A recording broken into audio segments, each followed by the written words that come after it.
L'armée burkinabé monte en puissance et cela va se sentir sur le terrain. C'est Barthélémy Sempore qui le dit. Il annonce un vaste plan d'équipement des forces armées. On parle même de retour progressif de la paix dans certaines localités. Le ministre de la Défense a affiché tout son optimisme ce vendredi. À ses côtés, deux autres ministres. L'actualité sécuritaire a largement dominé cette sortie gouvernementale. Un après-midi surchauffé au centre-ville de Ouagadougou ce vendredi. La manifestation pour réclamer le départ de l'ambassadeur français au Burkina Faso a été réprimée par les forces de l'ordre. Les organisateurs, avec à leur tête Yeli Monique Kam, n'auraient pas eu d'autorisation. Ils ont été dispersés à coups de gaz lacrymogène. Toutes les images dans quelques instants. Et puis, nous irons à la rencontre de jeunes demandeurs d'emploi à l'occasion de la Journée internationale de la jeunesse célébrée ce 12 août. Vous allez le voir, tous accusent l'orientation de la politique de l'emploi tout en déplorant l'inefficacité des structures de soutien aux jeunes. De leur côté, les acteurs étatiques se défendent. Vous entendrez les deux parties dans ce journal-là.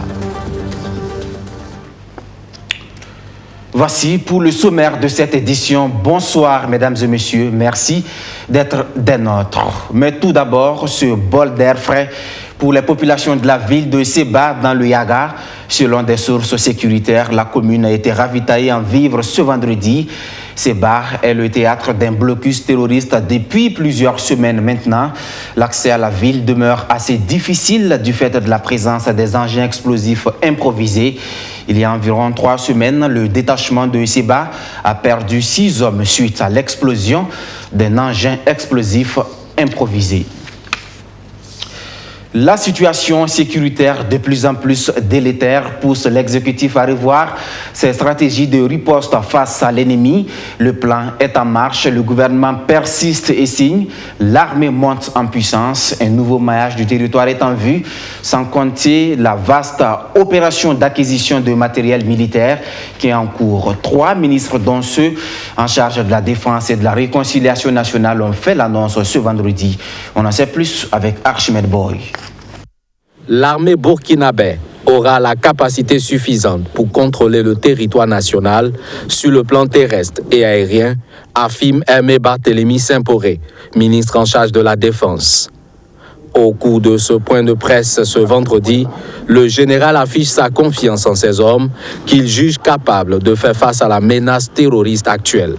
Et cette capacité ira croissante, soutient-il, avec l'acquisition bientôt de nouveaux équipements militaires. Il faut dire qu'il y a depuis un certain temps, beaucoup de commandes sont déjà faites et donc ils sont déjà en cours de livraison progressivement et nous pensons que très bientôt l'ensemble de ces équipements seront fournis selon donc les échéances qui ont été définies dans les contrats.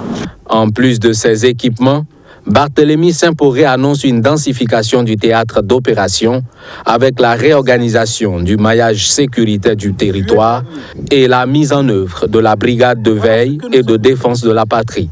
Pour gagner la lutte contre le terrorisme, le gouvernement est conscient qu'il n'y a pas que la stratégie militaire. C'est pourquoi il a initié la mise en place de comités locaux de dialogue dont l'une des missions est la démobilisation des combattants qui ont pris les armes.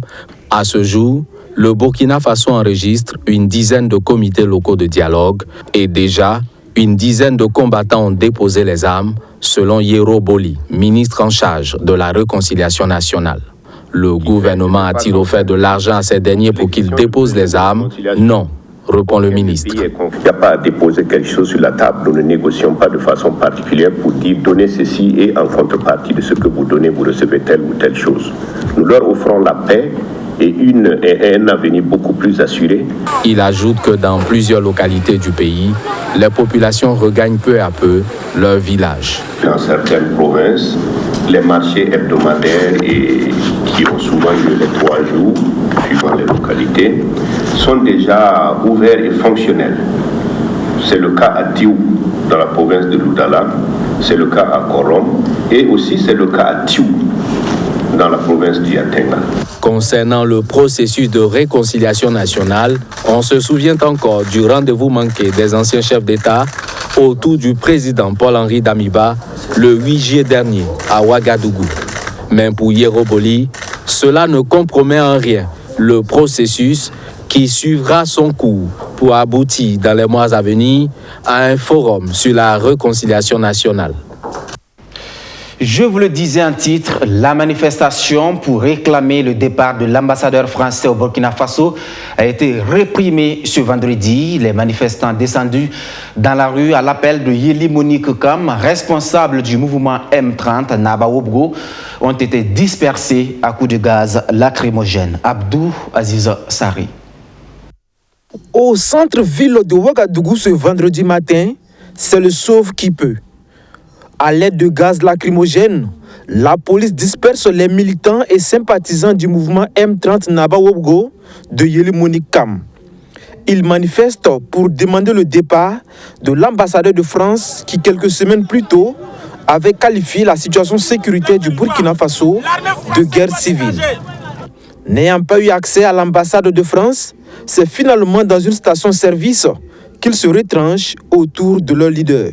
Le Canada, on ne le veut plus ici. Il doit rentrer, il doit quitter notre terre. Nous sommes là pour dire non à la France, non à son ambassadeur, non aux accords coloniaux qui ont confisqué notre liberté, notre souveraineté. Nous disons non aux assistants et aux coopérants techniques.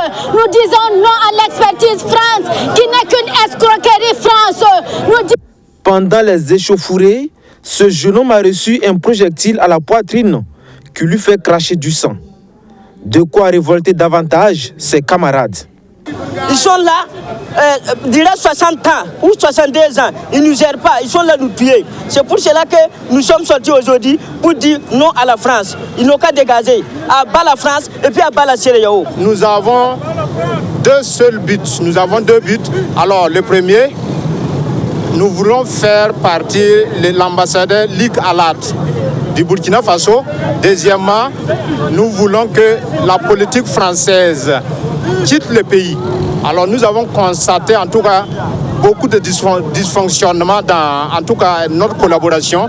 Alors nous voulons en tout cas la fin des accords entre le Burkina et la France. La manifestation qui devrait se tenir également à Bobo-Dioulasso, dans la deuxième ville du Burkina Faso, n'a pas été autorisée par les autorités de la ville, selon les organisateurs, qui prévoient d'autres marches avec le même objectif, demander le départ de l'ambassadeur de France du Burkina Faso.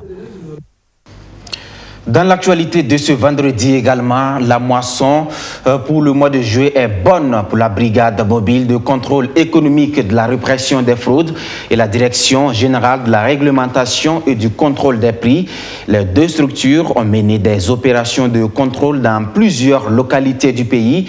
Plusieurs constats ont été dressés, la non-observation des règles de facturation, l'importation sans titre ou sans déclaration en douane, la contrefaçon, les pratiques de prix illicites. Les griefs sont nombreux, ce sont plus de 2200 acteurs qui ont été contrôlés et parmi eux, plus de 260 ont enfreint à la loi.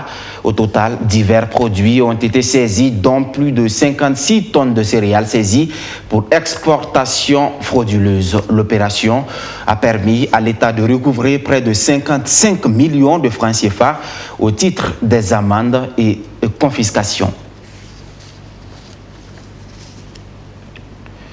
Ces amendes recouvrées permettront à coup sûr de renforcer les caisses de l'État pour le bon déroulement des autres activités comme l'opération de distribution gratuite de vivres et de cash transfert au profit des populations lancée ce matin par le président du Faso.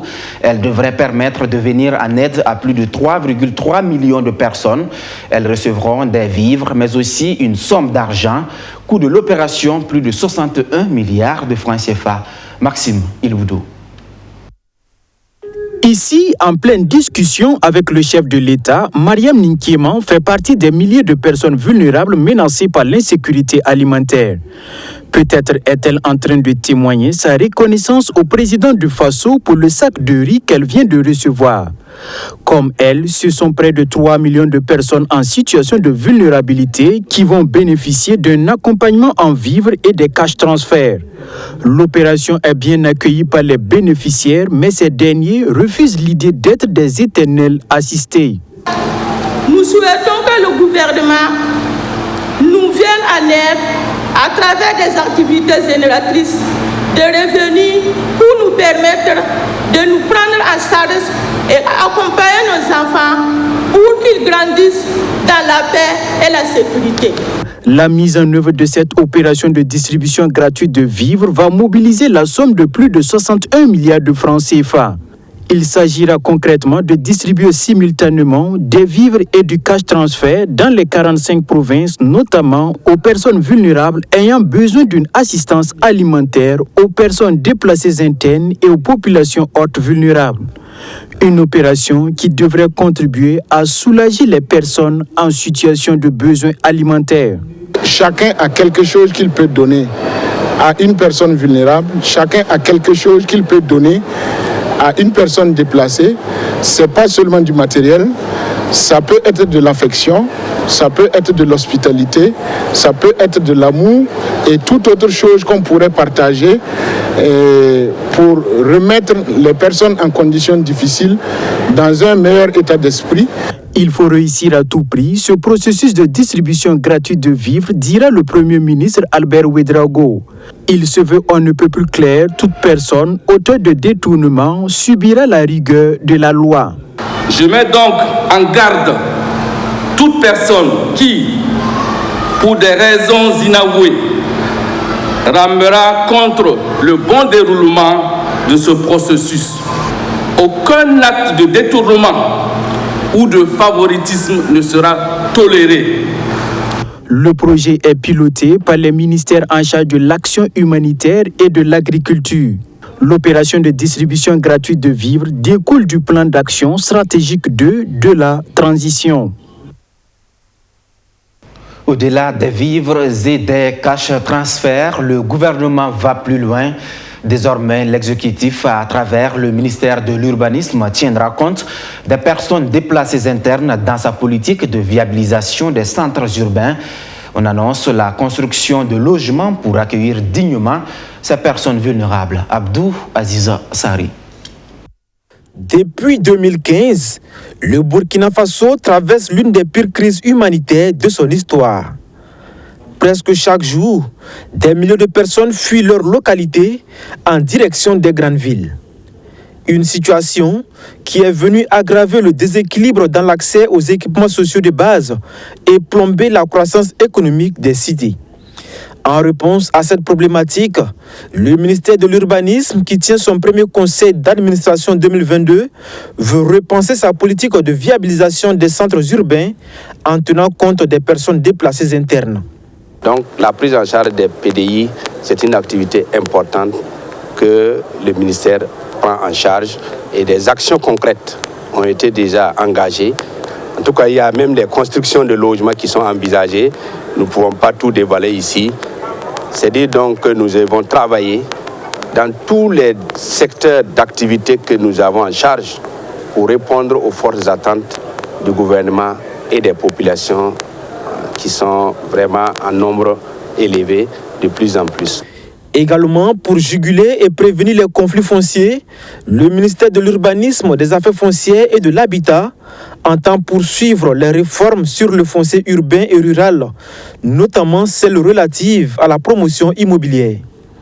Vous avez, par exemple, une loi qui est en préparation à l'Assemblée nationale pour la promotion immobilière, afin de recadrer un peu certaines insuffisances pour mieux agir et offrir plus de logements décents à la majorité de la population. Et l'ensemble donc des acteurs sont engagés pour que la politique du logement puisse être mieux assurée. En ce qui concerne le PNCL, Programme national de construction de logements, Boukari Savadougou rassure qu'il se poursuit. Il a même déjà engrangé de nombreux résultats, indique le ministre en charge des Affaires foncières. Aujourd'hui, 12 août 2022, le monde entier célèbre la 23e journée internationale de la jeunesse. Une occasion pour nous de marquer une halte pour aller à la rencontre de cette frange de la population. Et vous le savez sans doute, la principale hantise de la jeunesse burkinabé, c'est bien son employabilité. Elle manque criardement d'emploi, le chômage, un manque d'emploi décent, absence d'opportunités. À Banfora, dans les Cascades, les jeunes rencontrés dénoncent la mauvaise orientation de la politique de l'emploi et l'inefficacité des structures de soutien aux jeunes. De leur côté, les acteurs étatiques se défendent. Ils jettent par moments l'anathème sur des jeunes qui ne seraient pas donc corrects. C'est le dossier de ce journal. Il est signé Cédric Wilfried Mabio. En 2018, Ami Fayama, coiffeuse de profession, a décroché le Grand Prix de l'économie informelle au niveau régional. Cette coiffeuse installée dans la région des Cascades a bénéficié de l'accompagnement constant de la direction régionale de la jeunesse pour son insertion professionnelle. Bon, je ne sais pas le nombre de fois même j'ai été bénéficiée au financement de l'État. Voilà. Si je me rappelle, ça fait 3 fois. Ça m'a permis d'agrandir mon activité et avoir des matériels qu'il faut pour la coiffure. David Ebdié, lui, n'a pas connu les mêmes grâces que Dame Fayama. Ce restaurateur dit avoir sollicité les services de l'État à maintes reprises afin de l'accompagner, mais est toujours revenu bredouille de cette aventure. Je n'ai jamais eu de soutien venant de l'État. Je n'ai jamais eu de retour. Voilà. Non, je ne suis jamais reparti. Il y a plusieurs personnes qui n'ont jamais eu qui ont postulé comme moi et qui n'ont pas eu de suite. Dans la région des Cascades, il n'y a quasiment pas d'emploi pour les jeunes, tant dans le secteur privé que dans le public. Et pour preuve, ces chiffres de l'antenne régionale de l'Agence nationale pour l'emploi, ANPE. Entre 2019 et 2020, l'agence a enregistré 389 demandeurs d'emploi et pour ces demandeurs, seuls 15 ont eu de l'emploi à l'issue de 8 tests de recrutement organisés par l'agence. Pour les jeunes de la région que nous avons rencontrés, le problème est lié à une mauvaise orientation de la politique de l'emploi de la part de l'État et de ses partenaires. Il y a aussi des administrations, des institutions telles que l'ANPE comme ça, qui existent à Banfora, qui réceptionnent en fait les jeunes qui veulent travailler, leur profil, et puis bon, qui les mettent sur le marché. J'ignore comment, mais j'avoue que tu peux t'inscrire là-bas. Et moi-même, je suis inscrit depuis maintenant 2 ans pour Banfora. Et jusqu'à là, je n'ai jamais reçu un appel comme quoi, monsieur, on a trouvé un boulot pour vous. Ou comme quoi encore, monsieur, votre profil ne correspond pas, on a une formation pour vous. Alors que l'ANPE est là pour ça. Voilà. Quand je prends l'exemple des prêts, on veut financer beaucoup de projets de jeunes. Et les jeunes se retrouvent avec des miettes, pour ne pas le dire, pour lancer leur projet. Qu'il est mieux qu'on mette quand même ces fonds-là ensemble, qu'on trouve des projets pertinents qui emploient plus de jeunes qu'on finance.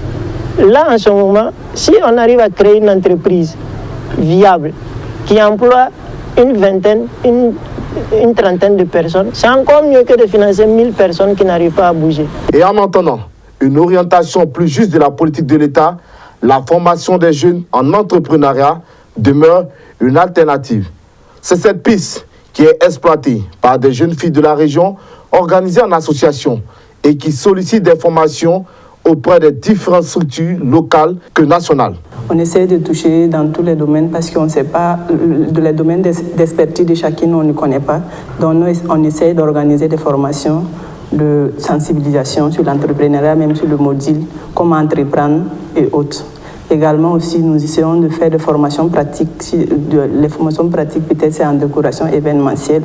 Tout récemment, même, on a initié 20 jeunes filles en décoration événementielle. Parce que de nos jours, l'école, c'est bien. Maintenant, on a tendance à voir que les jeunes filles font l'école jusqu'à aller à l'université, mais ils ne savent rien faire de l'aide du doigt. Donc, on essaie aussi de les initier en fabrication de petits objets. Interpellé à maintes reprises, le premier responsable de la direction régionale de la jeunesse rassure sur la volonté concrète de l'État à accompagner les jeunes pour leur insertion professionnelle. Au niveau de la région, on a pas mal de jeunes que nous avons formés en entrepreneuriat et on les a accompagnés à monter leurs plans d'affaires et ils ont pu postuler à des séances de financement de ces plans d'affaires, ils ont pu avoir des financements. Et il y a pas mal qui ont pu avoir des subventions de moins de 2 millions chacun pour pouvoir mettre en œuvre les activités prospèrent parce que nous continuons régulièrement de suivre. Sur la question des personnes dont les sollicitations sont restées sans suite, la direction régionale de la jeunesse reconnaît la part de responsabilité de l'État, mais également met en lumière l'attitude de certains jeunes. Il y a certains jeunes qui ne sont pas du tout faciles. Alors, vous les appelez pour leur donner une formation. Et quand ils arrivent, la première question qu'ils posent, qu'est-ce qui est prévu pour eux? Comme per diem? Ouais, comme per diem. Est-ce qu'il y a des prix en charge par rapport à la formation? Bon, quand il dit qu'il n'y a pas de prix en charge, il y a quelques-uns qui se rendent compte le lendemain qu'il n'y a pas de per diem, ils ne viennent plus. Bon, c'est des cas isolés, mais ça existe. Dans une région où les conditions naturelles sont très propices à l'emploi, seule une réelle politique d'accompagnement suffit afin d'insérer les jeunes.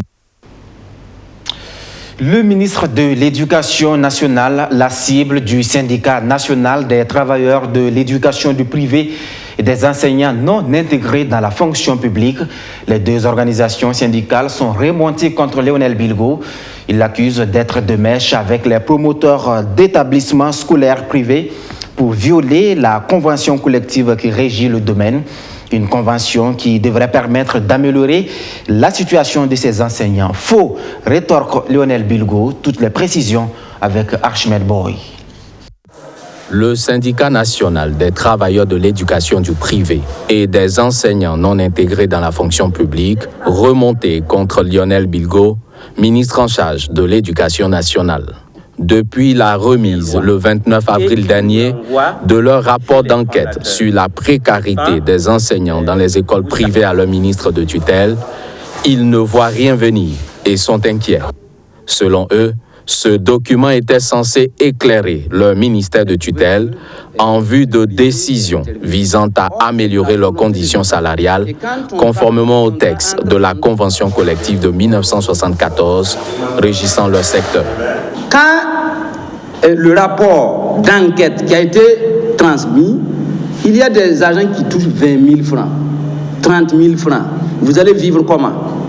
On ne peut plus continuer comme ça. Pour eux, le ministre de l'Éducation nationale ne fait rien pour contraindre les fondateurs d'écoles à appliquer la convention collective qui fixe par exemple le salaire de base pour un travailleur de catégorie C à 68 484 francs CFA. Le syndicat l'accuse même d'être de connivence avec les 10 fondateurs. C'est parce que vous êtes du privé que vous voulez accompagner vos camarades du privé en étant ici. Non, la gestion du personnel ici, vous ne pouvez pas gérer le personnel de l'éducation comme étant votre entreprise privée. Il n'en est rien, répond Lionel Bilgo, qui dit accorder un intérêt particulier à cette question. Je pense que dans une lutte, il faut mettre de côté ce que moi j'appelle les affabulations. Et ensuite, deuxième élément, je trouve ça un peu déplacé et désorienté que de dire ça, qu'un ministre les ait reçus et que nous ayons discuté de façon franche et sincère et que je vous le dis tout de suite, j'ai pris position par rapport à certaines situations qu'ils vivent. Mieux, le chef du département éducation se veut rassurant. Je vous assure qu'au niveau du ministère de l'Éducation nationale, des travaux sont en cours, des discussions sont en cours et nous aurons bientôt une rencontre avec les acteurs des établissements privés qui, eux aussi, croyez-moi, ont des difficultés, l'ont déjà manifesté auprès du ministère de l'Éducation nationale et je pense qu'il y est de bon ton que nous puissions ensemble, dans un dialogue serein, objectif et sincère, arriver à trouver des solutions. En attendant, le SINATEP, lui, a appelé ses membres à se tenir prêts pour un mot d'ordre dans les jours à venir si rien n'est fait pour satisfaire leurs préoccupations. Promouvoir l'éducation, la formation continue et le bien-être des acteurs du domaine. C'est l'objectif visé par les 72 heures du professeur burkinabé, un événement organisé à Bobo Dioulasso par l'amicale entre profs Burkina Faso autour du thème culture et éducation au service de la cohésion sociale. Grâce à Michael Sanou, Soto Justin Dabiré. Après Ouagadougou en 2020, Koudougou en 2021, c'est au tour de la ville de Bobo-Dioulasso d'accueillir en 2022 les enseignants membres de l'amicale entre profs Burkina Faso à l'occasion de la 3e édition des 72 heures du professeur burkinabé. L'amicale entre profs Burkina Faso est composée d'un groupe de professeurs burkinabés constitués en association pour promouvoir entre autres l'éducation, la formation continue et le bien-être des professeurs et des élèves. Elle se veut comme un trait d'union entre ses membres qui prennent plaisir à échanger sur les questions liées à leur profession, aux immenses chantiers de l'éducation nationale, mais aussi à s'égayer un temps soit peu après une journée de dur labeur passée dans les classes pour façonner les hommes et les femmes de demain. Le groupe permet à ses membres de fraterniser et de nouer des contacts solides et utiles. Au-delà de la fraternité, l'édition 2022, édition de la maturité, se tient dans un contexte marqué par une crise sécuritaire difficile au Burkina Faso. Les 72 heures de l'amicale entre profs Burkina Faso se veut un cadre de réflexion autour du vivre ensemble. Il était donc bienvenu pour nous de réfléchir autour de ce thème-là, parce qu'en tant que professeur, nous sommes donc le vecteur, sinon même nous sommes la base de l'éducation avec les parents pour bâtir une société où doit régner le vivre ensemble. La 3e édition des 72 heures du professeur burkinabé a été marquée par des moments de détente et de réflexion sur le thème culture et éducation au service de la cohésion sociale. Un thème co-animé par le directeur régional de l'enseignement post-primaire et secondaire des Hauts-Bassins et le directeur général du Centre de formation professionnelle et industrielle de Bobo-Dioulasso. Mettre la question de la culture au cœur justement des enseignements du système éducatif. Et c'est très important aujourd'hui qu'on repense notre école pour que l'école puisse s'adapter justement au milieu. Et s'adapter au milieu, c'est inviter notre culture dans les enseignements. Des visites chez les autorités coutumières et religieuses de Bobo-Dioulasso, des excursions touristiques dans le mythique village de Koro et des plantations d'arbres appelées l'arbre du professeur ont constitué en outre les activités qui ont marqué la 3e édition de l'amicale entre profs Burkina Faso. Après Bobo-Dioulasso, c'est la ville de Zignaré qui va accueillir la 4e édition. Toujours dans le domaine de l'éducation, il y a cette volonté du Centre d'études de formation et de recherche en gestion des risques sociaux. Le centre veut tout mettre en œuvre afin que les étudiants en année de master optent pour des sujets de soutenance qui tiennent compte des défis de la nation. Et bien, pour y arriver, une rencontre a rassemblé les différentes parties prenantes de la formation universitaire. Justin Amontou. Disposer des mémoires de master utiles à la société africaine et surtout à la société burkinabé. C'est l'un des objectifs importants du Centre d'études de formation et de recherche en gestion des risques sociaux, CEFORGRI.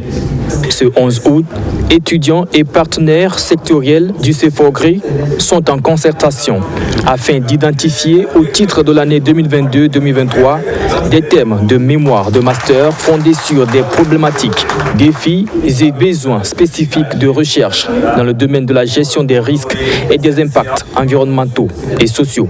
Nous ne voulons pas que les étudiants identifient les thèmes de recherche sur la base d'une idée qui leur vienne en tête, mais que cela soit fondé sur des enjeux que des professionnels rencontrent sur le terrain, sur des défis, sur des préoccupations et de façon large sur des besoins de production de connaissances de nos partenaires sectoriels.